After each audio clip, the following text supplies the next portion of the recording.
Okay, तो भाई अभी कुछ क्वेश्चंस और बाकी हैं सीआरई के, बट उसको करने के लिए आपको यहाँ पर एक कॉन्सेप्ट समझना पड़ेगा, सॉलिड एंगल का कॉन्सेप्ट। याद करिए जब आपने यूनिट डायमेंशन चैप्टर पढ़ा था और उसके अंदर एसआई सिस्टम ऑफ यूनिट जब आपने पढ़ा था, तो वहां पर आपने देखा था कि आपको बताया गया था कि 7 टाइप्स ऑफ फंडामेंटल क्वांटिटीज होती हैं, है ना, और 2 सप्लीमेंट्री क्वांटिटीज भी वहां पे इमेजिन करें। उसमें से पहली थी एंगल, दूसरी थी सॉलिड एंगल। तो सॉलिड एंगल क्या होता है, इसका जवाब आपको तब समझ में आएगा जब आप समझते हैं कि एंगल क्या होता है। एंगल बताइए क्या होता है, एंगल कैसे समझते हैं एंगल?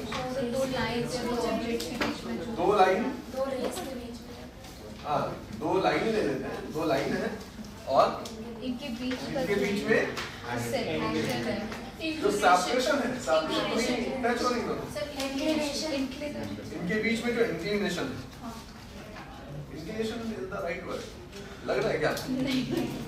आप समझ रहे हैं, आप एंगल को समझते अच्छे से, लेकिन जब आप डिस्क्राइब करने जाएंगे तो आपको लगेगा यार डिस्क्राइब कैसे करें। अलग अलग लोग अलग अलग तरीके से डिस्क्राइब कर देते हैं, जैसे कि एक लाइन से दूसरी लाइन तक गए तो अमाउंट ऑफ रोटेशन कितना देना पड़ा, कुछ लोग ऐसे डिफाइन कर देते हैं। बट फिर भी अगर आप देखें तो बहुत अलग अलग तरीके हैं। फॉर एग्जांपल कोई सेक्टर की हेल्प से डिफाइन करता है कि भाई एक सेक्टर हो अगर, तो एंगल को मैथमेटिकली ऐसे डिफाइन कर देते हैं कि भाई ये आर्क बन जाएगी, ये रेडियस हो जाएगी, तो एंगल मतलब आर्क बाय रेडियस। क्लियर है क्या? अलग अलग तरीके से आपने एंगल को देखा हुआ है, एंगल को समझा हुआ है। अच्छा, यहाँ पर मैं आपके सामने कुछ पॉइंट्स दिखा रहा हूँ, जल्दी से आप आंसर दीजिए। जैसे कि मैंने एक लाइन ड्रॉ की यहाँ पर, देख रहे हैं? बताइए ये लाइन इस पॉइंट O पर कितना एंगल सबटेंड कर रही है? ये लाइन इस पॉइंट O पर कितना एंगल सबटेंड कर रही है? थीटा। अच्छा, कैसे निकाला? तो सवाल ये था वो लाइन, ये लाइन इस पॉइंट O पर कितना एंगल सबटेंड कर रही है? 90। अरे बेटा, सामने जो एंगल है वही तो एंगल सबटेंड हो रहा है, थीटा। थीटा ही है आंसर। अच्छा बताओ इस बार वापस से, ये लाइन दूसरी लाइन है, ये डिफरेंट, ये लाइन इस पॉइंट पर कितना एंगल सबटेंड कर रही है? अच्छा, इसका क्या आंसर थीटा? फिर से बताओ, ये लाइन इस पॉइंट पे कितना एंगल सबटेंड कर रही है? क्या समझ पा रहे हैं मैं क्या कहना चाह रहा हूँ? आपने एंगल को डिफाइन जरूर ऐसे किया है L/R से, बट आप यहाँ पर इन दोनों ही लाइंस के बीच में कोई भी 2 पॉइंट लीजिए, इन दोनों लाइंस पर कोई भी 2 पॉइंट लीजिए, उनको कनेक्ट करिए। जितनी भी लाइंस यहाँ पर आप ड्रॉ कर सकते हैं वो सारी इस पॉइंट पर कितना एंगल सबटेंड करेंगे टोटल? क्लियर है क्या? बिल्कुल ऐसे ही जैसे यहाँ पर हम लोग एंगल की बात कर रहे हैं। एंगल की बात अच्छा कहाँ पर होती है? एंगल की बात होती है किसी 2D सिस्टम के अंदर। 2D सिस्टम, अभी हम सारी के सारी बातें कर रहे हैं किसी एक पर्टिकुलर प्लेन के अंदर, लेकिन अगर मैं सेम चीज की बात करूं लेकिन 3D स्पेस में, तो वहां पर एंगल अपने आप में सफिशिएंट नहीं है सिचुएशन को डिस्क्राइब करने में। फॉर एग्जांपल देखिए, एग्जांपल का क्या दे रहा हूं मैंने बोला कि इस बार एक ये एक छोटा सा एरिया है, मैंने दिखाया है आपको एरिया, देख रहे हैं, और यहां पर एक छोटा सा पॉइंट है, देख रहे हैं क्या? छोटा सा एरिया है, इनफैक्टली स्मॉल एक एरिया की तरह आप ले सकते हैं। मैंने इस केस में क्या किया था, इस लाइन के दोनों ही एंड पॉइंट्स को इस पॉइंट O से कनेक्ट किया था और हमें यहाँ पर एंगल मिला था, है ना? ऐसे ही करता था ना कुछ, बोलो भाई। इस बार हम कुछ डिफरेंट कर रहे हैं। यहाँ पर एक छोटा सा एलिमेंट है मेरे पास, इस एलिमेंट के सर्कमफरेंस का हर पॉइंट मैंने कनेक्ट किया इस पॉइंट O के साथ, हर पॉइंट को कनेक्ट करना है। सर्कमफरेंस के हर पॉइंट को कनेक्ट करेंगे तो डायग्राम कैसा बनेगा? कैसा बनेगा? कुछ कुछ कोण की तरह बनेगा क्या? कुछ कुछ कोण की तरह ये बनेगा, बनेगा। अब 3D में है, डायग्राम ड्रॉ करना तो मुश्किल है। अब यहाँ पर 3D में ये सेम चीज डिफाइन हो रही है कि भाई पूरा का पूरा ये जो कोण है, मतलब पूरा का पूरा यहाँ पर जो इसकी बाउंड्री है, बाउंड्री का हर पॉइंट जब मैंने इससे कनेक्ट किया तो 3D में ऐसे ज्योमेट्री है, तो यहाँ पर 3D में जो एंगल फॉर्म हो रहा है उसको हम सॉलिड एंगल बोल रहे हैं। क्या बोल रहे हैं? सॉलिड एंगल, यहाँ पर एक 3 डायमेंशनल एंगल फॉर्म हो रहा है, समझ पा रहे हैं? इसको क्या बोला हमने? Solid angle. Generally solid angle को हम लोग ओमेगा से रिप्रेजेंट करते हैं, कैसे? ओमेगा। ओके, यहाँ पर जैसे एंगल का जो मैथमेटिकल फॉर्मूला है वो ऐसे किया जाता है आर्क लेंथ अपॉन रेडियस, वैसे ही यहाँ पर सॉलिड एंगल के केस में अगर ये एक स्मॉल एरिया है DA और इस स्मॉल एरिया से R डिस्टेंस पर मैंने एक पॉइंट लिया था पॉइंट O, तो पॉइंट O पर फॉर्म होने वाला जो स्मॉल सॉलिड एंगल होगा, small area small solid angle subtend करेगा, तो जो स्मॉल सॉलिड एंगल होगा that will be given as DA by R square. कैसे देंगे? Like DA by R square. समझ रहे हैं क्या? फिर से समझते हैं थोड़ा और क्लियर के साथ। मैंने यहाँ पर एक स्फीयर कंसिडर किया है, क्या लिया? स्फीयर। इस स्फीयर के ऊपर एक छोटा सा एलिमेंट लिया, कहीं भी ले सकते हैं आप एलिमेंट, जैसे मैंने यहाँ पर एक एलिमेंट ले लिया ये छोटा सा। अब इस एलिमेंट का एरिया मैंने लिया हुआ है अगेन DA, कितना एरिया इसका? इस एलिमेंट के सर्कमफ्रेंस के हर पॉइंट को मैंने सेंटर O से मिला दिया, तो जब आप ऐसा मिलाएंगे तो आपको कैसा स्ट्रक्चर मिलेगा? Cone like. अगेन बोलो, अब ये जो कोन लाइक स्ट्रक्चर है ये सेंटर पर कुछ एंगल फॉर्म करता है 3D में, समझ रहे हैं क्या? समझ पा रहे हैं कुछ? ये तो एंगल प्लेनर एंगल नहीं है, ये नॉर्मल एंगल नहीं है, बल्कि ये क्या है? Solid angle. तो जो सॉलिड एंगल यहाँ पर फॉर्म हो रहा है वो इस फॉर्मूले से दिया जा रहा है, where R is the distance of point O from the small element। क्या आप समझ पा रहे हैं मेरी बात? बताइए। अभी इंपॉर्टेंट चीज यहाँ पर क्या है, देखिए मैं यहाँ पर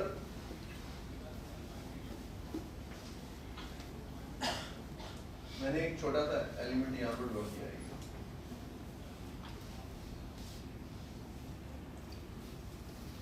बताइए ये वाला जो एलिमेंट था ना इसका एरिया DA था, इसका एरिया क्या होगा? कुछ डिफरेंट हो सकता है ना। इस एलिमेंट के ने टोटल सॉलिड एंगल कितना सबटेंड किया यहाँ पर? क्या आपको समझ में आ रहा है? अच्छा, अगर ऐसा है तो बताओ इस एलिमेंट ने टोटल कितना सॉलिड एंगल सबटेंड किया? क्लियर है क्या? जब भी आपको किसी भी छोटे से एलिमेंट की वजह से सॉलिड एंगल पूछा जा रहा है तो आपको करना क्या है? हर बार आपको उसकी सर्कमफ्रेंस के हर पॉइंट को ज्वाइन कराना है उस पॉइंट के साथ जहां पर आप सॉलिड एंगल लिखना चाहते हैं। तो अगर आप सेम चीज यहां पर फॉलो करेंगे तो आपको दिखेगा कि सब कुछ तो सेम ही होगा, है ना? तो जैसे मैंने यहां पर बोला था इन दो लाइन के बीच में कोई भी लाइन खींचिए वो हर बार यहां पर सेम एंगल सबटेंड करेगी, वैसे ही इस रीजन के अंदर कोई भी आप एलिमेंट लीजिए जो इस कोन रीजन के हर पॉइंट को टच कर रही हो, तो हर ऐसा एलिमेंट सेंटर पर टोटल सॉलिड एंगल कितना सबटेंड करने वाला है? इक्वल। समझ पा रहे हैं मेरी बात? बताइए, बोलो भाई। तो ये सारे के सारे यहाँ पर मैंने जो एग्जांपल्स आपको दिखाए हैं, इन सारे के सारे एलिमेंट्स की वजह से सेंटर पर सबटेंड होने वाला जो सॉलिड एंगल है वो सेम ही है और उसको मैं ओमेगा से रिप्रेजेंट कर सकता हूँ। अब ये तो था सॉलिड एंगल होता क्या है इसकी बात। अब मैं यहाँ पर एक फास्ट रिजल्ट डिराइव कर रहा हूँ, देखिए क्या। अभी फिलहाल के लिए आप इस फॉर्मूले को देखिए, इस फॉर्मूले को देखिए, ठीक है। अच्छा, यहाँ पर ये जो एलिमेंट है इसका एरिया DA है, इसकी वजह से सेंटर में सबटेंड होने वाला एंगल इतना है, सॉलिड एंगल इतना है। मैं इस एलिमेंट के साइज को बढ़ाता जा रहा हूँ, तो जो एंगल सबटेंड हो रहा होगा सेंटर पर वो भी बढ़ता जाएगा। सही कर रहा हूँ मैं? बोलो। तो बताओ total solid angle subtended bye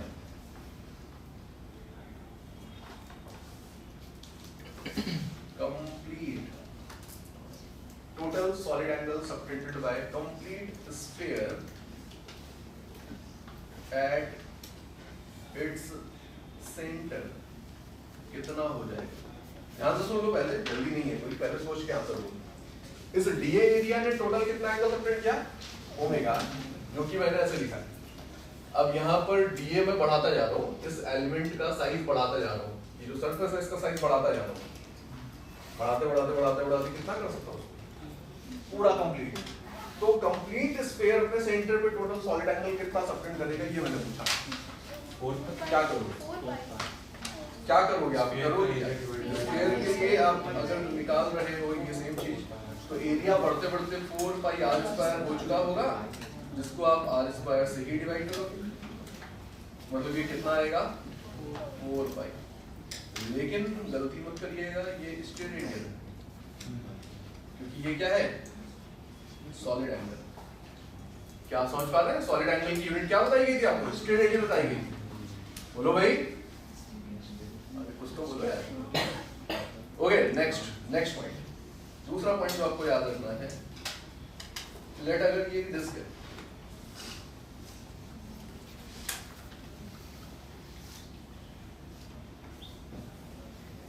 ये डिस्क है,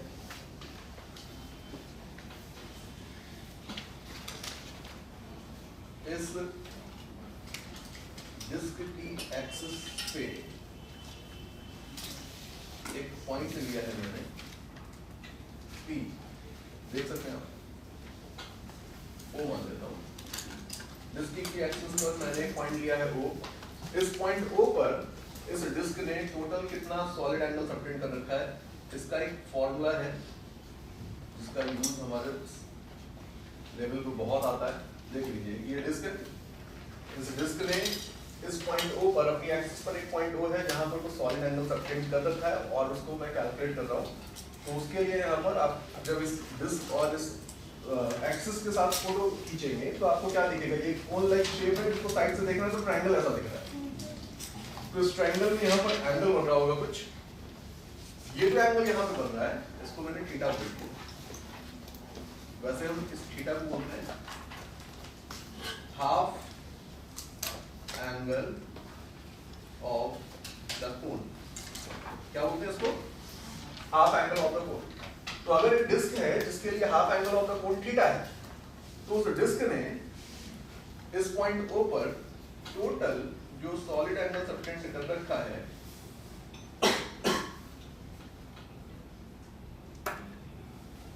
that solid angle is given as 2 pi 1 minus cos theta।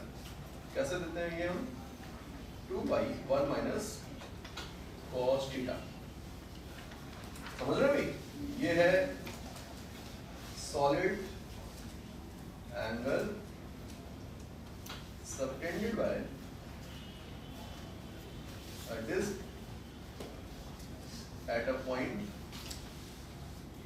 on its axis। समझ रहे क्या? वापस से एक बार सब कुछ देखिए वापस से। पहले तो मैंने सॉलिड एंगल बताया आपको क्या होता है। आप सेम एंगल जैसे डिफाइन करते हैं, बिल्कुल कुछ ऐसे ही डिफाइन करना है, बट इस बार 3D में सारी चीजें हो रही हैं। तो 3D में जो एंगल सबटेंड हो रहा है उसको हमने सॉलिड एंगल बोला है। सॉलिड एंगल का बेसिक फॉर्मूला मैंने वहां आपको दिखाया हुआ है। देन उसके बाद मैंने एक स्फीयर के ऊपर एलिमेंट लेते हुए यहाँ पर आपको दिखाया कि भाई सॉलिड एंगल अगर आपको दिखाना है इस एलिमेंट में कितना होगा, सेम वही फॉर्मूला। अब टोटल एंगल किसी भी स्फीयर के सेंटर पे कितना सबटेंड हो सकता है, तो आपने डीए की वैल्यू को बढ़ाते बढ़ाते 4 पाई आर स्क्वायर कर दिया, तो सेंटर पे टोटल एंगल कितना सबटेंड हो सकता है? 4 पाई। ये मैंने बोला आपको कि एक रिजल्ट है जिसको आपको याद रखना चाहिए। फिर डिस्क के एक्सिस पर अगर कोई पॉइंट है और उस पॉइंट पर डिस्क टोटल कितना सॉलिड एंगल सबटेंड कर रही है, ये हमसे पूछा जा रहा है। तो उसका ये फॉर्मूला है डायरेक्टली हमारे सिलेबस में, जिसका मतलब ये आपको जो रिजल्ट लिखवाया है मैंने, ये आपको याद रखना है। 2 पाई 1 minus cos theta, where theta is the half angle of the cone। याद रहेगा? बोलो भाई, कोई प्रॉब्लम है?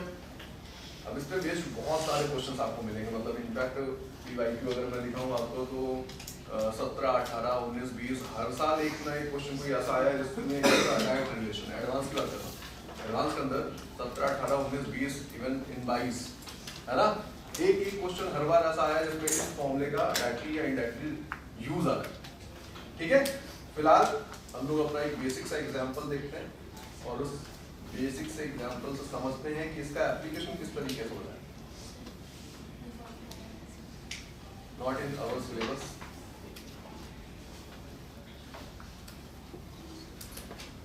still you are interested in the revision, you want checking after the class in the break, ठीक है, मैं डिजाइन करके रिव्यू करते हैं।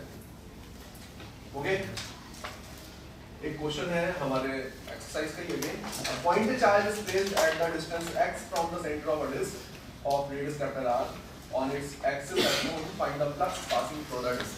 ऐसे ये जो क्वेश्चन है इसका डायग्राम ऑलरेडी जो है ओवर एक्सप्लेनेशन के साथ है, मैं आपको दिखाता हूँ एक्चुअल में डायग्राम होना कैसा चाहिए था क्वेश्चन के अंदर।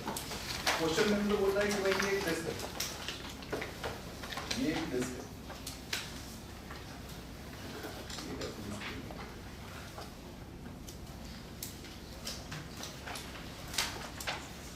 ठीक है। इस डिस्क की एक्सिस है ये, और इसकी एक्सिस पर हम लोगों ने एक पॉइंट चार्ज रखा हुआ है, और अब आपसे पूछा जा रहा है कि भाई बताइए, क्या बताना है कि इस चार्ज की वजह से इस डिस्क से कुछ फ्लक्स पास होगा ना, कितना फ्लक्स पास होगा ये आपको बताना है। तो हम लोग सॉलिड एंगल के कॉन्सेप्ट को यूज करते हुए बात कर रहे हैं। ओरिजिनल डायग्राम आपको ऐसा ही दिया होना चाहिए, उसमें कुछ फील्ड लाइंस बना के दे दी गई है। तो अभी हम लोग इस डायग्राम को देखें, अगर यहाँ पर चार्ज है, यहाँ पर ये डिस्क है, डिस्क से लिंक होने वाला फ्लक्स बताना है, यही है ना क्वेश्चन। अब इस चार्ज से फील्ड लाइंस निकल रही है, हमें पता है इस चार्ज से फील्ड लाइंस निकल रही है, हर डायरेक्शन में फील्ड लाइंस जा रही है। जैसे कि यहाँ पर मैं दिखा देता हूँ फील्ड लाइंस, कि भाई ये है फील्ड लाइंस,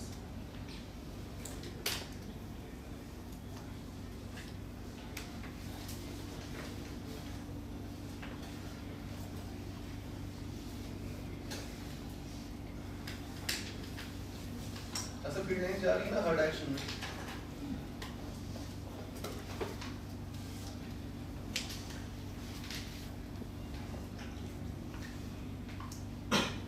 हर डायरेक्शन में फील्ड लाइंस ऐसे जा रही है। अच्छा, क्या आप बता सकते हैं टोटल कितनी फील्ड लाइंस जा रही होंगी? Finite.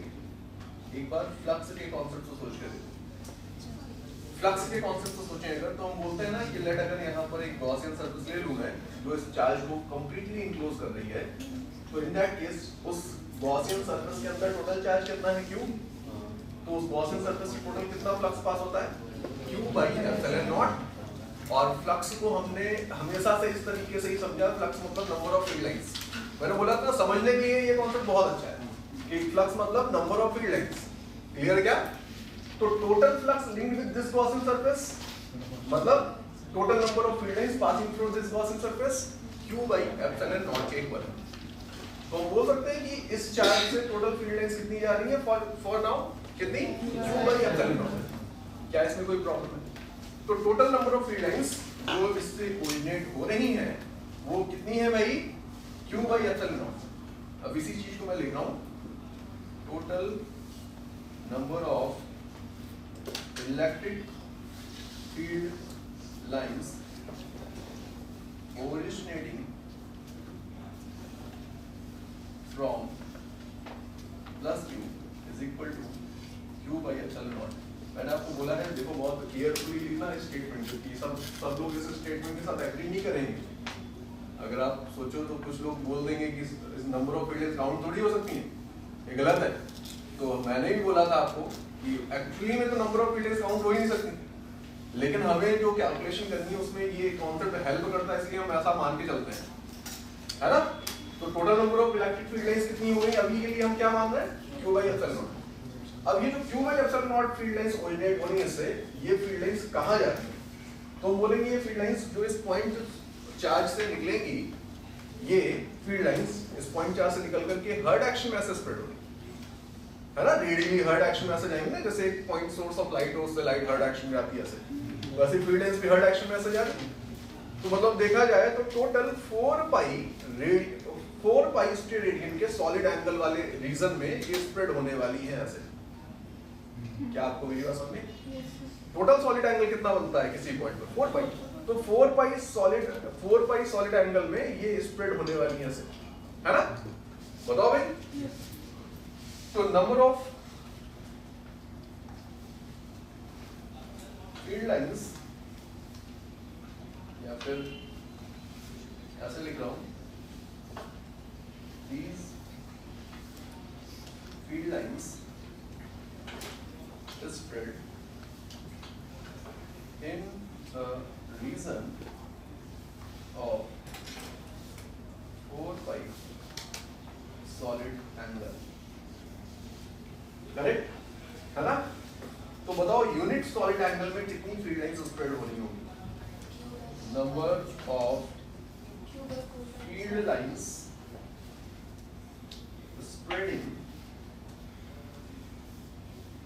per unit solid angle कितनी है? Q by epsilon naught by 4 pi। कोई प्रॉब्लम है क्या? अब इस डिस्क को देखो, इस डिस्क को मैं ऐसे ही ज्वाइन करा रहा हूं।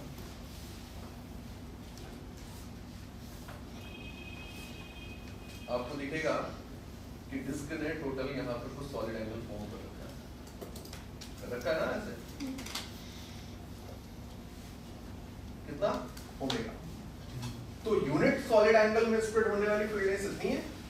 तो बताओ वो सारी की सारी फील्ड लाइंस जो इस ओमेगा सॉलिड एंगल रीजन की तरफ गई होंगी या इस रीजन में जो स्प्रेड हुई होंगी, क्या वही फील्ड लाइंस जाकर के इस डिस्क को पेनिट्रेट करेंगे फर्दर? तो मतलब यूनिट सॉलिड एंगल में स्प्रेड होने वाली नंबर ऑफ फील्ड लाइंस इतनी है, तो ओमेगा सॉलिड एंगल में स्प्रेड होने वाली फील्ड लाइंस कितनी होंगी, वही तो आपको निकालना है ना केवल, और उसी से आपको फ्लक्स मिल जाने वाला है। समझ पा रहे क्या? तो number of field lines spreading in omega solid angle region कितना हुआ? कितना हुआ? इसमें आपको मल्टीप्लाई कर देना ना ओमेगा का। तो Q by 4 pi epsilon naught into omega. Omega की वैल्यू अभी ऊपर हम लोगों ने एक फॉर्मूले के फॉर्म में लिखी थी कि if this half angle of the cone is theta, then this is given as Q by 4 pi epsilon naught into 2 pi 1 minus cos theta। ये क्या बन गया भाई? Flux. Hence flux linked with the disk कितना हो गया? कुछ इतना बोलो भाई।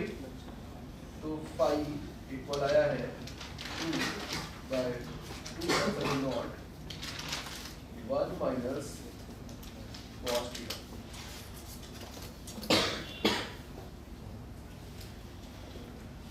ठीक है? ओके? ये हमारे पास बेसिक सा फॉर्मूला है एक, आप इसको ही याद रखेंगे, यही यूज करेंगे। अब फिलहाल इस क्वेश्चन के अंदर आपको बोला था कि भाई थीटा तो एक्चुअली गिवन नहीं था यहाँ पर, बल्कि यहाँ पर थीटा की जगह क्या दे दिया था? सेंटर से पॉइंट Q की डिस्टेंस, मतलब x दिया है, r दिया है। तो थीटा कितना होगा ये आप लिख सकते हैं। कितना होगा थीटा? आपको यहाँ पर थीटा निकालना है, x बाय दिस, है ना? तो अभी इस क्वेश्चन का आंसर हमें पता है कितना हो गया? Q by 2 epsilon naught 1 minus x upon r square plus X square कर लो। बोलो भाई, क्या ये ठीक है? बताओ यार, कुछ तो बोलो। ओके ओके, देन आगे बढ़ते हैं। अगला क्वेश्चन फिर से देखिएगा, वापस एक और एप्लीकेशन इस फॉर्मूले का।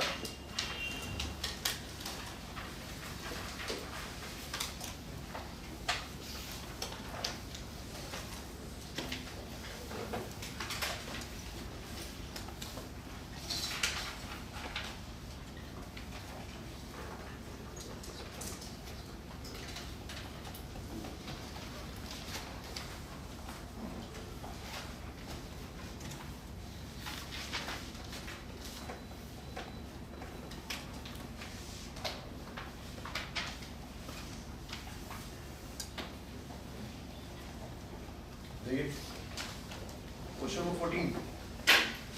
A point charge Q is placed at the center of a cylinder of length 2r by root 3 and the radius r as shown. Find the flux through the curved surface of the cylinder. आपसे क्या पूछ रहा है? इस curved surface से link होने वाला flux आपको बताना है। क्वेश्चन को वापस से एक बार पढ़ लीजिए ध्यान से कि एक सिलेंडर दिया है, देख सकते हैं आप सिलेंडर की लेंथ आपको दी है, यहाँ पर रेडियस आपको दी है। इस सिलेंडर के सेंटर पर आपको एक क्यू चार्ज रख करके दिया गया है, जिससे दिखाया गया डायग्राम में। आपको इस सिलेंडर की कर्व्ड सरफेस से लिंक होने वाला फ्लक्स बताना है कि कितना होगा। तो सिलेंडर की कर्व्ड सरफेस से लिंक होने वाला फ्लक्स निकालने के लिए हम लोग क्या करना चाहिए? तो ऊपर जो कॉन्सेप्ट हमने सीखा है वही हम लोग वापस से अप्लाई करने जा रहे हैं। इसके लिए मैंने यहाँ पर वापस से डायग्राम ले लिया ये था हमारे पास सिलेंडर और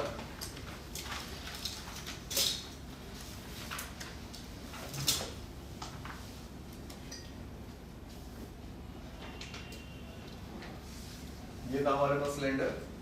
मैंने बोला कि सिलेंडर के अंदर 3 सरफेसेस हैं। देखिए कौन कौन सी सिलेंडर के अंदर 3 सरफेसेस कौन कौन सी हैं? आप देख सकते हैं कि भाई ये एक सर्कुलर सरफेस हो गई, एक ये सर्कुलर सरफेस हो गई और एक ये कर्व्ड सरफेस हो गई। 3 सरफेसेस हैं क्या टोटल? तो सरफेस 1 से लिंक होने वाला फ्लक्स, सरफेस 2 से लिंक होने वाला फ्लक्स, सरफेस 3 से लिंक होने वाला फ्लक्स, इन तीनों का सम करने अगर तो ये टोटल सम इक्वल हो जाएगा। टोटल सम मतलब total flux linked with the complete cylinder किसके इक्वल होगा? किसके इक्वल होगा? बताओ भाई, कुछ तो लगाओ, कोई तो कॉन्सेप्ट लगाओ। क्या होगा? 1 by epsilon naught into Q. Gauss theorem चल रहा है ना, तो गॉस थ्योरम के अकॉर्डिंग मैंने ऐसे लिख दिया। अब सरफेस 1 से लिंक होने वाला फ्लक्स एंड सरफेस 2 से लिंक होने वाला फ्लक्स निकालने के लिए आपको क्या करना चाहिए? आपको यहाँ पर डायग्राम को ध्यान से देखें अगर, तो मुझे क्या दिख रहा है कि भाई सरफेस 2 मतलब एक डिस्क लाइक सरफेस है। सरफेस 1 और सरफेस 2 कैसी है? डिस्क लाइक है। तो सरफेस 2 से लिंक होने वाला फ्लक्स कितना होता अगर यहाँ पर मैं एक चार्ज रखूं? देखो मैंने अगर इस डिस्क की सरफेस पे कोई चार्ज रखा है, सॉरी डिस्क की एक्सिस पर कोई चार्ज रखा है, तो इन दैट केस उस चार्ज की वजह से उस डिस्क के साथ कुछ फ्लक्स लिंक होता ना। अभी ऊपर हमने पढ़ा है ना, कितना फ्लक्स लिंक होता। तो उसको लिखने के लिए हम लोग को क्या चाहिए होता है? उसको लिखने के लिए हमें चाहिए होता है ये हाफ एंगल ऑफ द कोण। तो अगर ये हाफ एंगल थीटा है, ऊपर जस्ट ऊपर देखो, जस्ट ऊपर जो फॉर्मूला अभी लिखा था, देखिए वापस से ये डिस्क है ना, डिस्क की एक्सिस पर यहाँ पर चार्ज रखा था, तो इस चार्ज से की वजह से डिस्क के साथ लिंक होने वाला फ्लक्स कितना है जब हाफ एंगल थीटा बन रहा था? तो कुछ इतना। तो सेम एक्सप्रेशन यहाँ पर भी तो है मेरे सामने। मैं अभी यहाँ पर पूरे सिलेंडर को नहीं देख रहा, बल्कि मैं सिर्फ इस सरफेस को देख रहा हूँ। तो इस सरफेस को देखें तो ये सिलेंडर कैसी है? डिस्क की तरह, और इसकी एक्सिस पर रखा है चार्ज। तो इस चार्ज की वजह से इस डिस्क के साथ कुछ फ्लक्स लिंक हो रहा होगा ना। कितना फ्लक्स लिंक होगा? तो phi S1 इक्वल है phi S2 के और इक्वल है Q by 2 epsilon naught 1 minus cos theta. Clear है क्या? एंड cos थीटा भी यहाँ पर आप निकाल सकते हैं। निकाल के देखिए, यहाँ पर ये टोटल 2r by root 3 था, तो ये कितना है? r by root 3 है, ये r है, तो ये कितना आएगा? r square plus r by root 3 का स्क्वायर, मतलब कितना आया? r स्क्वायर by 4, नहीं सॉरी कितना है? 4r square by 3 cos 60। इसका रूट लेंगे कितना आएगा? 2r by root 3। तो cos थीटा कितना आया? r by root 3 upon 2r by root 3। बोलो भाई, आएगा ना? तो cos थीटा आ जाएगा सॉल्व करने पर 1/2। एंड अगर cos थीटा की ये वैल्यू यहाँ पर हम लोग पुट करेंगे तो ये वैल्यू आ जाने वाली है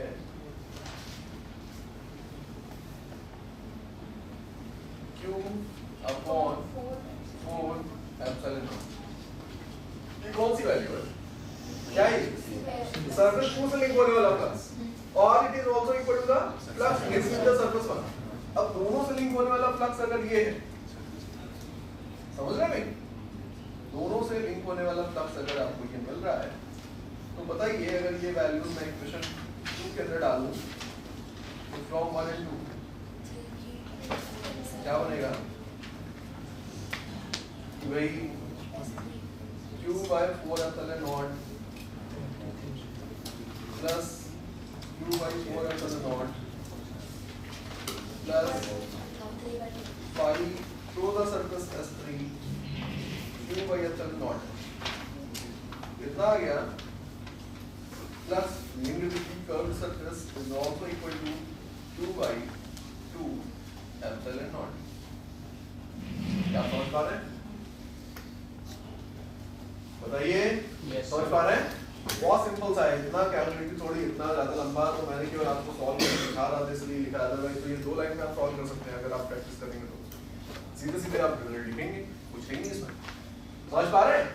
तो इसके अंदर डिस्क वाला केस छुपा हुआ था जो हमें वहां से आइडिया लग रहा है कि कैसे हमने लिखा। बोलो ठीक है, आगे बढ़े। Okay, next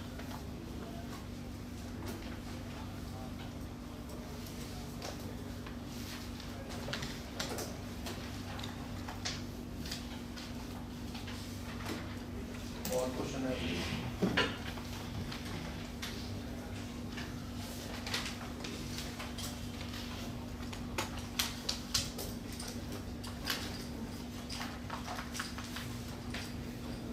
okay.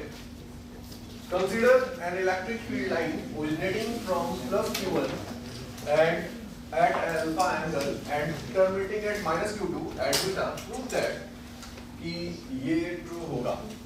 आप देखिए खुद ही आपको दिख रहा है क्या है क्वेश्चन। आपको Q1 and Q2 दो चार्ज दिए गए हैं और बहुत सारी फील्ड लाइंस Q1 से निकल रही हैं, बहुत सारी फील्ड लाइंस Q2 पे टर्मिनेट हो रही हैं। उसमें से किसी एक फील्ड लाइन को दिखाया गया है यहाँ पर जो Q1 और Q2 से को ज्वाइन कराने वाली लाइन के साथ अल्फा एंगल पर जाती है और बीटा एंगल पर टर्मिनेट होती है। आपको इस तरीके का एक रिलेशन दिया गया है, प्रूव करिए कि ये रिलेशन ट्रू है, ऐसा कुछ बोल रहा है। तो अगेन ये क्वेश्चन किस पे बेस्ड है, इसको देखिए वापस डायग्राम कुछ ऐसा है। तो यहाँ पर है प्लस Q1 चार्ज और यहाँ पर है minus Q2 charge. Field line आपको कुछ ऐसी दी गई है, ऐसी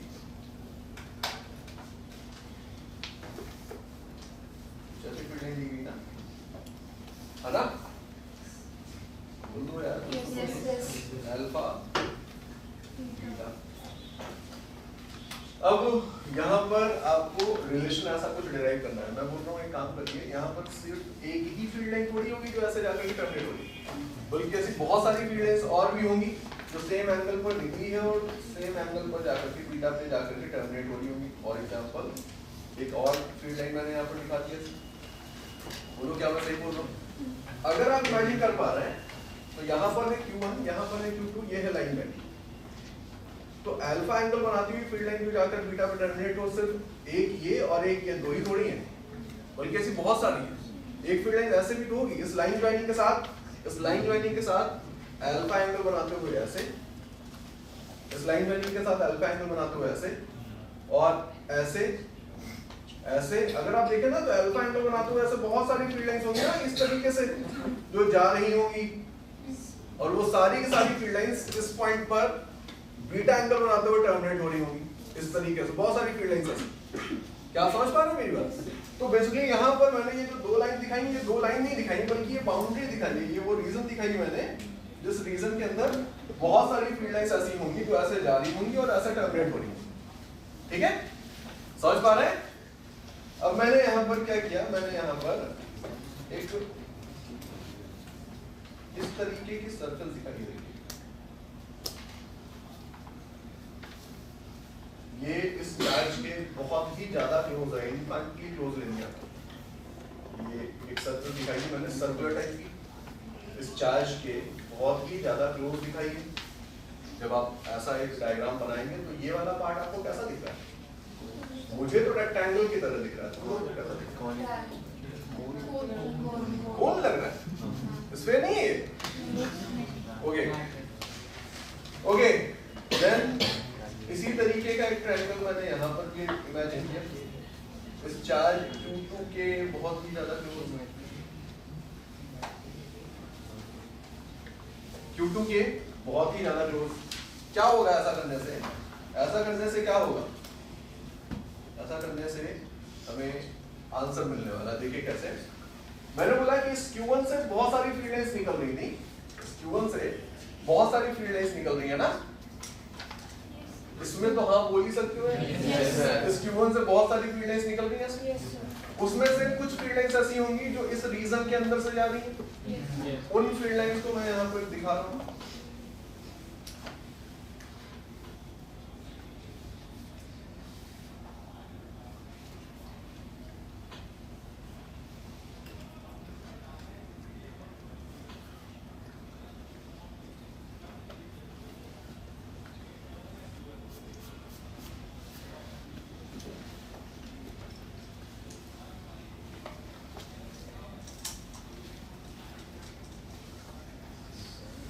क्या समझ पा रहे हैं?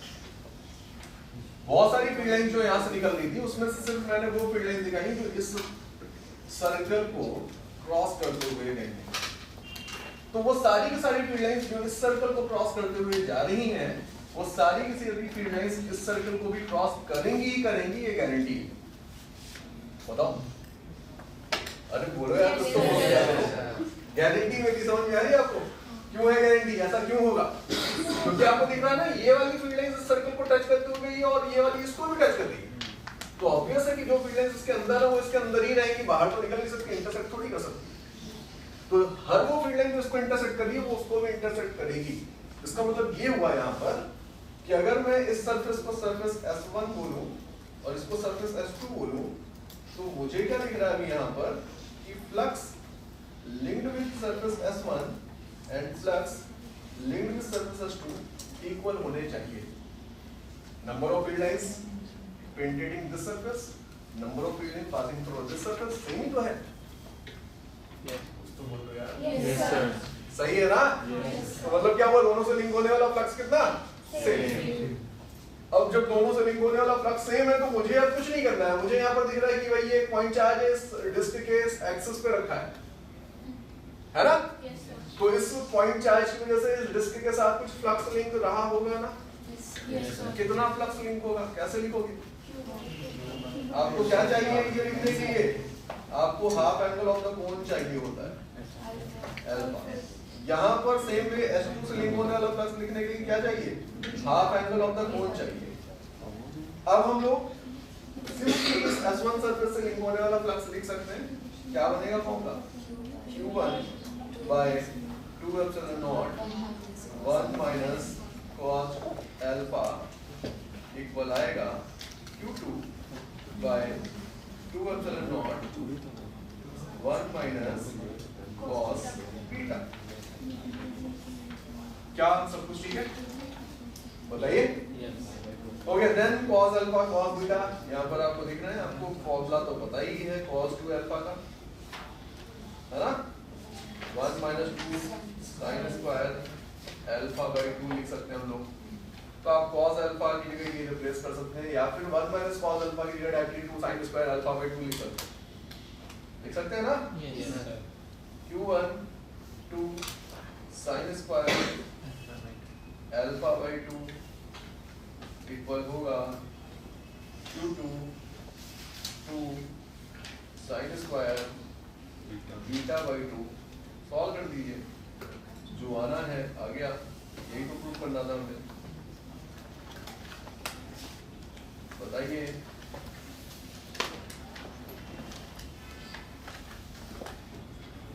हेंस प्रूफ लिखना मत भूलिएगा, मार्क्स कट जाएंगे।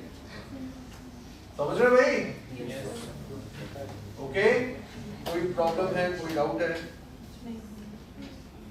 ओके, चलो फिर आगे बढ़ते हैं। जैसा कि तुम लोग एक बार समझ ही जाते हो हर चीज, आगे बढ़ते हैं।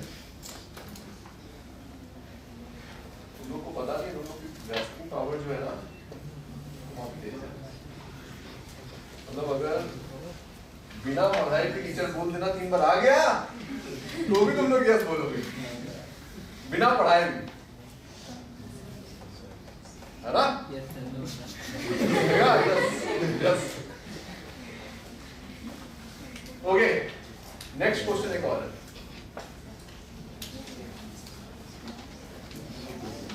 देखिए ऊपर वाले ही रिजल्ट पे बेस्ड है। Consider 2 point charges placed at a distance a apart, draw approximate electric field lines। अब भाई ये ड्रॉ करना होगा तो कर ही लोगे, मुझे लग रहा है, उम्मीद है कर लोगे कि नहीं भाई। अप्रॉक्सीमेट फील्ड लाइंस वहां पर आपको दिखानी है, तो अगर आप यहाँ पर चार्जेस का मैग्नीट्यूड देखें तो इसका डबल है। तो अगर आप इसके x number of field lines terminate होते हुए दिखा रहे हैं तो इससे 2x number of field lines originate होते हुए दिखानी पड़ेगी। ये यहाँ पर कंडीशन बन रही है। फिर आपको फर्स्ट पार्ट में नहीं कर रहा, सेकंड पार्ट में। If a field line originate at +2q at angle 60 degree, इस +2q से फील्ड लाइन एक पर्टिकुलर फील्ड लाइन की बात हो रही है जो कि 60 डिग्री एंगल पर ओरिजिनेट होती है। अब सब कुछ अंडरस्टूड है, किसके साथ 60 डिग्री, इस लाइन के साथ। और वाला ही रिजल्ट चल रहा है, तो इस लाइन के साथ 60 डिग्री एंगल बनाते हुए ऐसे जाती है। बताइए इस -q पर वो किस एंगल पे आकर के टर्मिनेट होगी, ये पूछा जा रहा है। तो क्या करें हम? ऊपर वाला रिजल्ट यूज कर लेते हैं, है ना। और ऊपर वाला रिजल्ट क्या कह रहा है कि भाई आपको जस्ट यहाँ पर वैल्यूज रख देनी है और कुछ भी करने की जरूरत नहीं है, ठीक है। यहाँ पर q1 का मतलब है √2q sin 60/2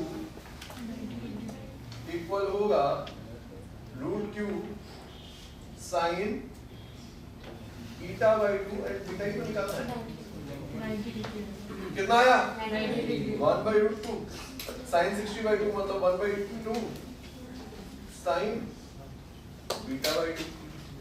कितना आ गया भाई ये 45 आ गया। sin β/2 कितना आ गया 45 आ गया, तो बीटा कितना आ गया 90 डिग्री पर आकर के टर्मिनेट हो। कोई प्रॉब्लम है, समझ पा रहे हैं। ये तो था सेकंड पार्ट। थर्ड पार्ट पे आ जाते हैं। Third part, find the maximum angle of electric field line originating +2q which terminates at -q। अब इस बार क्या पूछ रहा है कि भाई ये जो रिलेशन है आपके पास, इस रिलेशन में आपसे बोल रहा है कि भाई बताइए अल्फा की वो मैक्सिमम वैल्यू, मतलब अल्फा की मैक्सिमम वैल्यू जिस पे ओरिजिनेट हुई फील्ड लाइन जा करके टर्मिनेट हो रही है किसके ऊपर, -q पर। क्लियर है क्या? अब मुझे क्या दिख रहा है कि भाई इस रिलेशन में अल्फा मैक्स पूछा है आपसे, अल्टीमेटली और कुछ थोड़ी पूछा है। अब जब अल्फा मैक्स होगा तब एलएचएस मैक्सिमम हो जाएगा। जब एलएचएस मैक्सिमम होगा तब उस केस में आरएचएस भी तो मैक्सिमम होना चाहिए। सही कह रहा हूँ, पक्का सही कह रहा हूँ। आरएचएस क्या होना चाहिए, अब आरएचएस मैक्सिमम कब होगा, जब बीटा मैक्सिमम होगा। सही कह रहा हूँ मैं, जब बीटा मैक्सिमम होगा। बोलो भाई 90 नहीं, मैं करेक्ट करता हूँ फिर से। अल्फा मैक्सिमम तब होगा जब अल्फा मैक्सिमम होगा, मतलब ये मैक्सिमम होगा जब, कब होगा, जब आरएचएस मैक्सिमम होगा। आरएचएस में क्या मैक्सिमम हो सकता है, जब ये साइन का फंक्शन मैक्सिमम हो। साइन का फंक्शन मैक्सिमम होने की बात कर रहा हूँ। साइन का फंक्शन मैक्सिमम कब हो सकता है या कितना होता है, 90 पर जाकर के 1, है ना। तो बीटा की वैल्यू आपको इस तरीके से लेनी चाहिए जिससे sine of beta max by 2 maximum बने। क्या समझ पा रहे हैं, ये क्या बने मैक्सिमम। और ये मैक्सिमम कितना बन सकता है 1, है ना। तो √2q sine of alpha max by 2 equal होगा √q into 1। क्या आपको मेरी बात समझ में आई? बोलो, सॉल्व कर देते हैं। कितना आएगा भाई ये 1/√2 again sine alpha max by 2 के इक्वल आ गया, मतलब अल्फा मैक्स बाय 2 45 डिग्री आ गया, मतलब अल्फा मैक्स कितना आ गया 90 degree. Alpha max is equal to 90 degree. Okay, clear है? Yes. बोलो यार। Yes, sir. चलो हो गए, बढ़ जाए आगे। Yes, sir.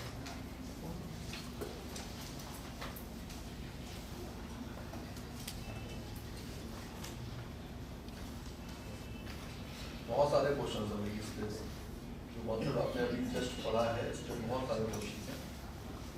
उसमें से एक क्वेश्चन मैं ले रहा हूँ आपके सामने। 2017 का ये क्वेश्चन है।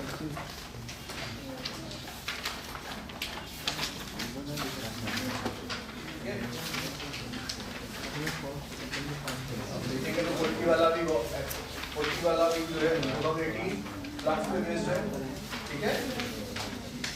और देखेंगे अगर आप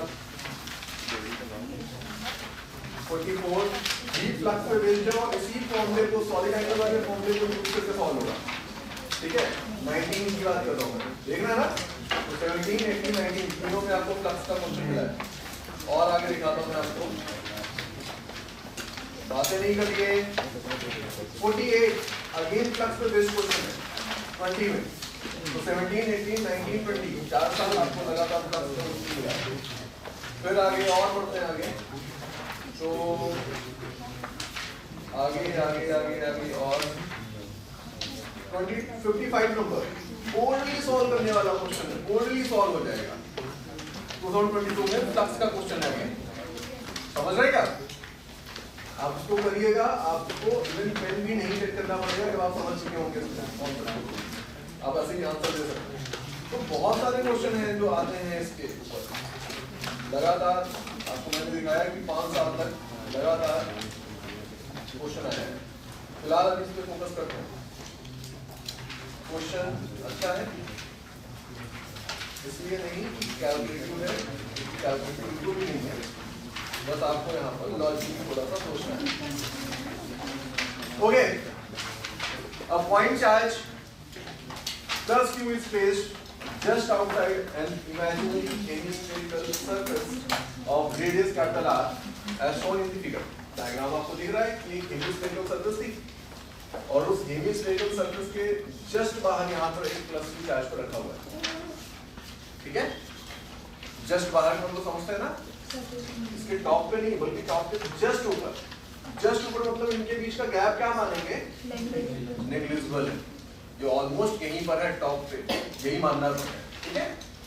अब आपसे बोल रहा है कि भाई which of the following statement is correct? चार स्टेटमेंट आपको दे दिए, आपसे पूछा बताओ इनमें से कौन सा स्टेटमेंट करेक्ट है। पहला स्टेटमेंट है the electric flux passing through the curved surface of the hemisphere is this।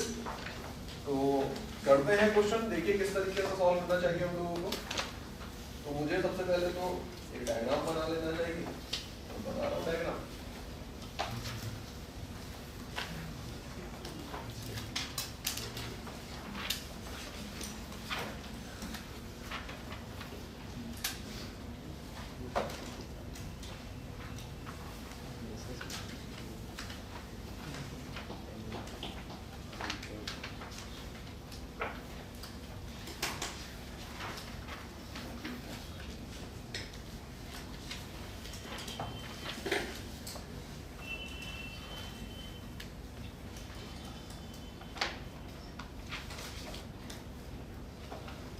सबसे पहले तो ये है हमारे पास एक स्फेरिकल सरफेस और इस स्फेरिकल सरफेस के top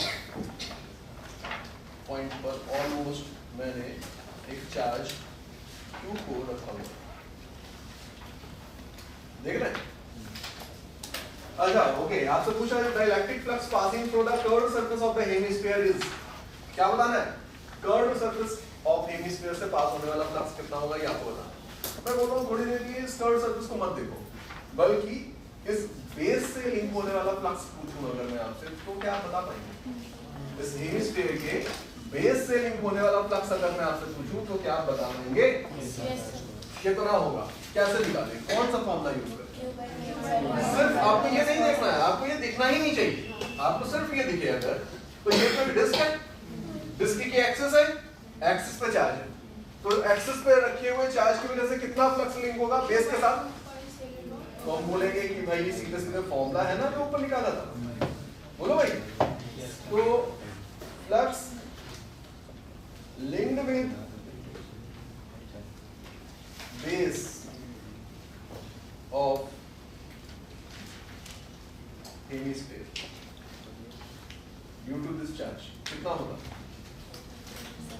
Q by 2 epsilon naught 1 minus cos theta and where theta is join कराते हैं ऐसे ज्वाइन कराते हैं तो आपको क्या दिखता है इसके लिए भी है ये हाफ एंगल ऑफ द कोन जो है ये तो हमें पता ही है ये भी आ रहा है ये भी आ रहा है ये 45 डिग्री है ना तो थीटा इज 45 डिग्री और अगर ऐसा है तो फाई कितना आ गया q by 2 epsilon naught 1 minus 1 by root क्या सब कुछ ऑल ओके अब यहाँ पर आप इस डायग्राम को वापस से सोचिएगा सोच रहे हैं भाई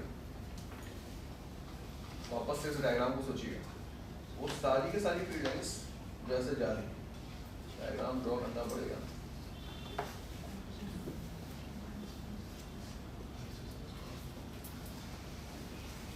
देखिए वो सारी के सारी फील्ड लाइंस जो यहाँ से ऐसे जा रही हैं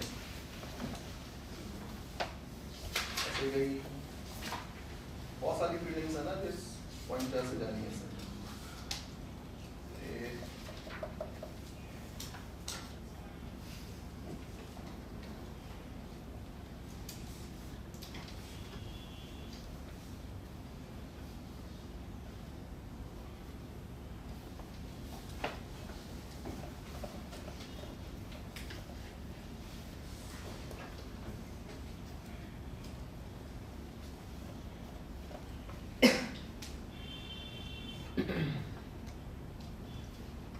देखिए मैं कुछ दिखाने की कोशिश कर रहा हूँ और मेरी कोशिश को सफल और असफल आप ही बना सकते हैं क्या दिखाना चाह रहा हूँ मैं ये दिखाना चाह रहा हूँ बेसिकली अगर आप देखें तो हर वो फील्ड लाइन जो इस लाइन की इधर थी और इस यहाँ से पेंटेड करके गई वो इस ये जो आपको यहाँ पर दिख रही है ना कौन बेस उस बेस को भी पेंटेड कर दी समझ में आएगा आपको इस लाइन के इधर से जो फील्ड लाइन आई होगी उसने स्फेरिकल कर्व सरफेस को तो पेंटेड किया लेकिन उसके बाद ये बेस को पेंटेड करते हुए बाहर निकल गई है ना वो सारी की सारी फील्ड लाइन जो इस लाइन के इधर थी उसने एक बार यहाँ पर इस स्फेरिकल सरफेस को पेंटेड किया और एक बार वापस से पेंटेड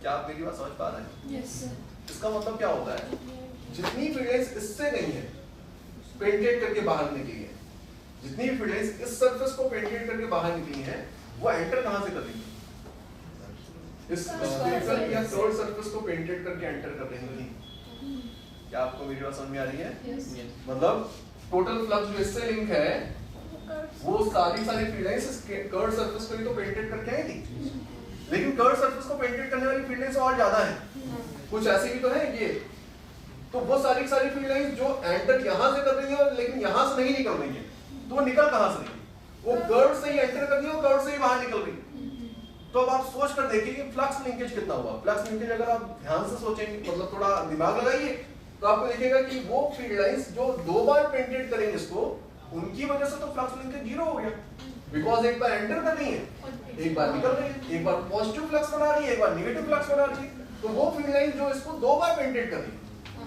वो तो फ्लक्स में काउंट होनी ही नहीं चाहिए फ्लक्स में कौन सी काउंट होनी चाहिए जो सिर्फ और सिर्फ इस बेस को पेंटेड करके बाहर निकल रही है वो वाली एंड बेस को पेंटेड करके जो बाहर निकल रही है उन फील्ड लाइंस का नंबर तो हमने ऑलरेडी कैलकुलेट कर रखा है मतलब देखा जाए तो अल्टीमेटली इस कर्व सरफेस से भी लिंक होने वाला टोटल फ्लक्स कितना ही तो होगा बट इनकमिंग फ्लक्स क्योंकि अंदर आ रही है तो मतलब क्या आंसर कैसे रिपोर्ट करेंगे नेगेटिव में समझ पा रहे हैं क्या बोलो भाई तो पार्ट ए क्या क्वेश्चन का सही हो गया है total number of field lines या total electric flux passing through the curved surface इतना ही हो गया बस कैसा नेगेटिव में बिकॉज़ इनकमिंग समझ पा रहे हैं क्लियर है क्या तो ऑप्शन ए करेक्ट हो गया ऑप्शन बी ऑलरेडी फॉल्स है ऑप्शन सी में चेक करने को बोल रहा था component of the electric field normal to the flat surface is constant over the surface तो ऐसा बिल्कुल भी नहीं होगा क्योंकि अगर आप यहाँ पर फील्ड लिखना चाहते हैं तो आपको दिखेगा कि भाई जब आप यहाँ पर हैं इस फ्लैट सरफेस पे कहीं भी किसी भी जगह पॉइंट पर तो जो इलेक्ट्रिक फील्ड होगी है ना उसका वो कंपोनेंट जो इस तरफ आएगा क्या वो कांस्टेंट है तो बिल्कुल भी नहीं क्योंकि जब आप इस पॉइंट पर हैं तो फील्ड मैक्सिमम है इन मैग्नीट्यूड जब आप आगे जाना है तो फील्ड वीक होती जा रही है और उसका भी कंपोनेंट लेंगे तो और वीक कम हो जाएगा। क्या आप समझ पा रहे हैं? सी पार्ट में क्या बोला है? सी पार्ट में बोला है कि उस फ्लैट सरफेस के हर पॉइंट पर फील्ड का वो कंपोनेंट जो normal to the flat surface है वो कांस्टेंट है क्या? तो नहीं है कांस्टेंट, क्योंकि इस पॉइंट पर तो ये जो नॉर्मल कंपोनेंट है वो तो मैक्सिमम है। अब जैसे जैसे दूर जा रहे हैं फील्ड कम हो रही है डिस्टेंस बढ़ने की वजह से। Yes sir. Yes. और उसका भी वो कंपोनेंट जो नॉर्मल इस फ्लैट सरफेस के नॉर्मल के अलोंग आएगा वो और कम हो गया। अब कंपोनेंट निकालना तो और कम है। तो इसका मतलब क्या हुआ कि ये स्टेटमेंट सी इनकरेक्ट हो गया है। समझ पा रहे हैं मेरी बात? Then option D, the circumference of the flat surface is an equipotential. ये ऑप्शन हम लोगों ने अभी पढ़ा नहीं है, पोटेंशियल से रिलेटेड है, तो इसको फिलहाल के लिए आप इग्नोर कर सकते हैं।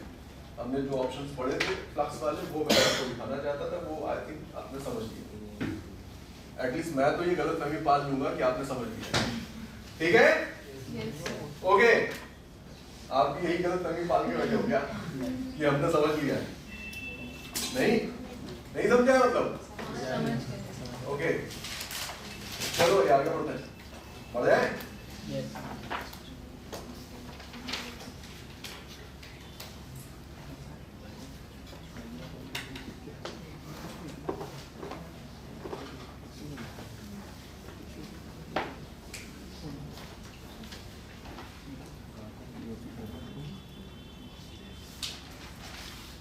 आगे हेडिंग देखिए क्या है? Application of Gauss theorem.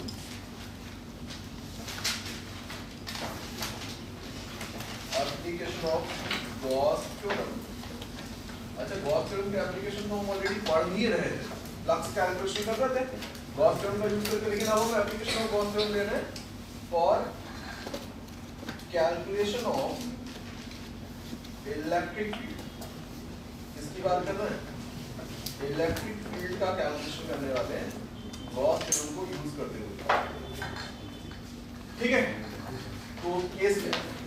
जैसे कि आपसे मैं पूछूं कि भाई बताइए किसी पॉइंट चार्ज की वजह से इलेक्ट्रिक फील्ड कितनी होती है, तो आपको तो पता ही है ऑलरेडी, है ना?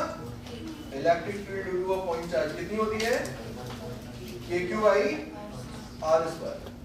लेकिन वो जो आपने कैलकुलेशन की है वो कूलॉम्स लॉ के बेसिस पे की है। आपने कूलॉम्स लॉ के बेसिस पे फोर्स लिखा डिस्चार्ज पर, देन फोर्स पर यूनिट चार्ज लिखा, देन आपने बोला इलेक्ट्रिक फील्ड इतनी होगी।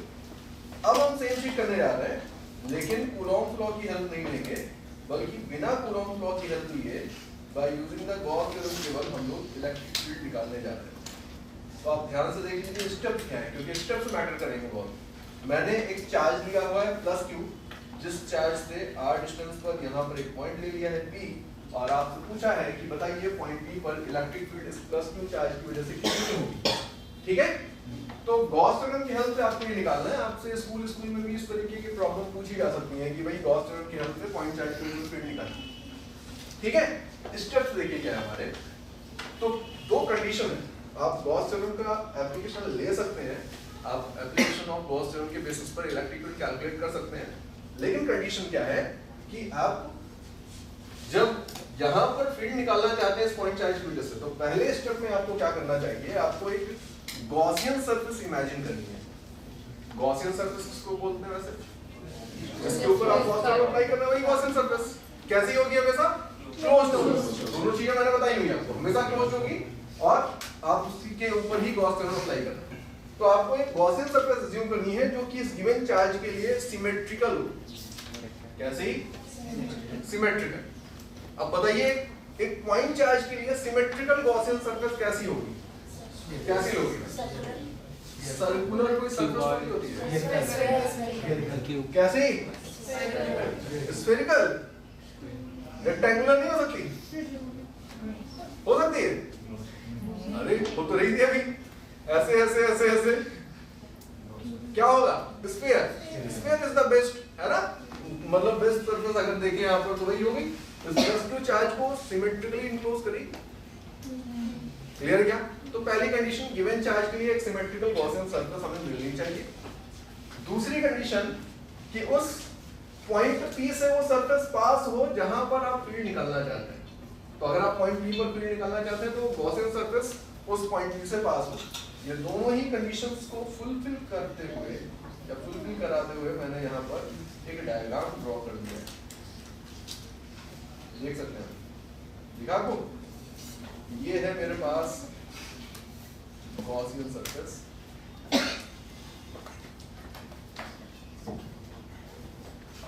ये लो।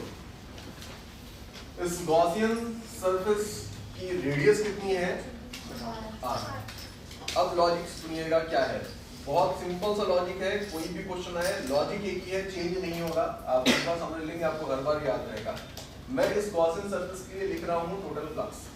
तो अकॉर्डिंग टू गॉस थ्योरम बताइए इस गॉसियन सरफेस से लिंक होने वाला टोटल फ्लक्स ऐसे ही लिखा जाएगा, ऐसे ही लिखा जाएगा। और ये किसके इक्वल होगा?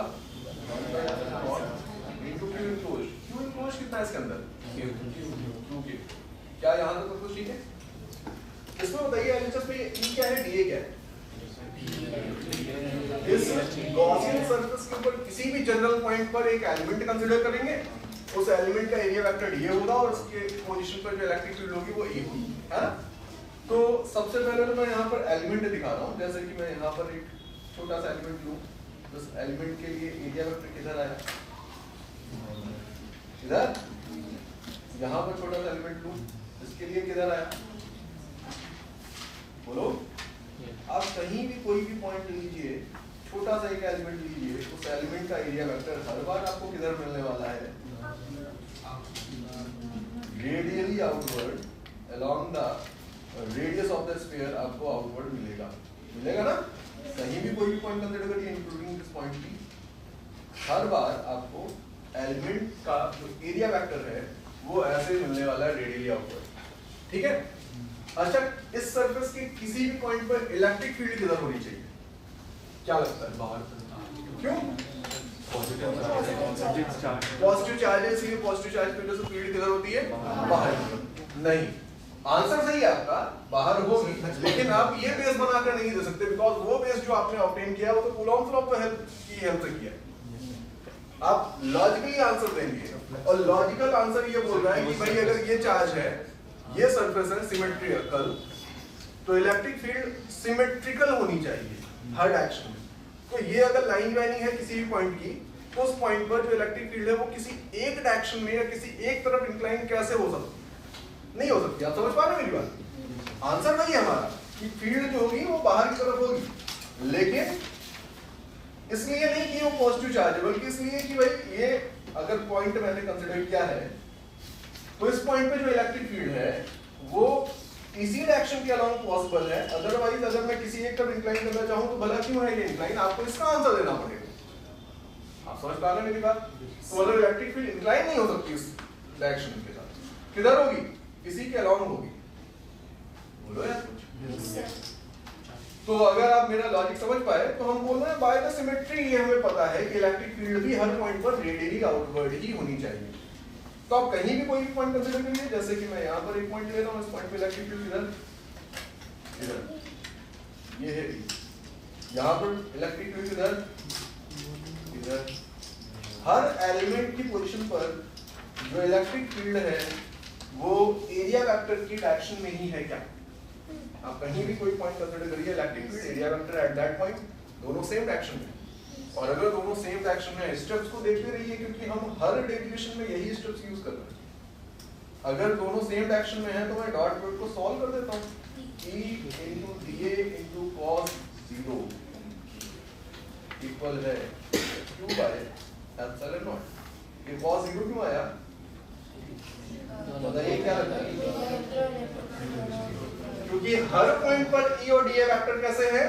पैरेलल हैं या सेम डायरेक्शन में। तो मैंने इसको सॉल्व कर दिया। अब यहाँ पर ये क्या बन गया? 1। ये क्या बन गया?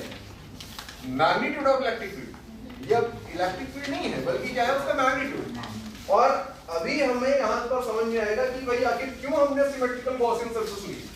जब आप सिमेट्रिकल गॉसियन सरफेस लेंगे तो आपको पता होगा कि किसी भी एक पॉइंट पर फील्ड अगर E है तो इस गॉसियन सरफेस के बाकी के सारे पॉइंट्स पर भी फील्ड का मैग्नीट्यूड E ही होना चाहिए।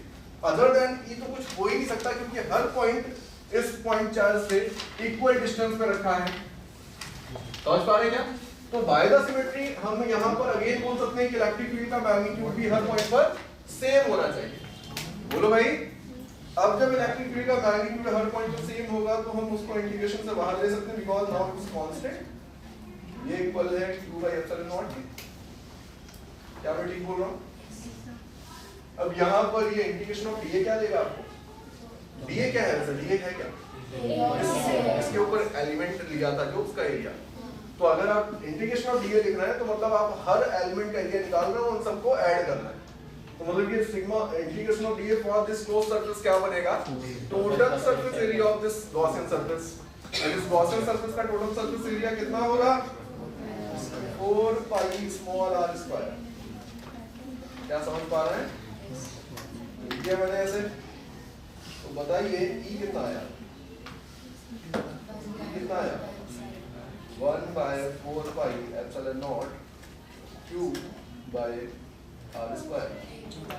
E कितना आ गया? k q by r square। ये है रिजल्ट जो हमें पॉइंट चार्ज फील्ड का ऑलरेडी पता था, वही सेम रिजल्ट हमें मिल रहा है, लेकिन हमने इसमें कहीं भी फोर्स नहीं लिखा, कूलॉम्स का लॉ यूज नहीं किया, हमने सीधे सीधे गॉस थ्योरम का ही एप्लीकेशन लिया। समझ पा रहे हैं भाई? सेम स्टेप जो हमने यहाँ पर यूज किया, आगे आने वाले 3-4 डेरिवेशंस में हम सेम स्टेप ही यूज करने वाले हैं। ठीक है?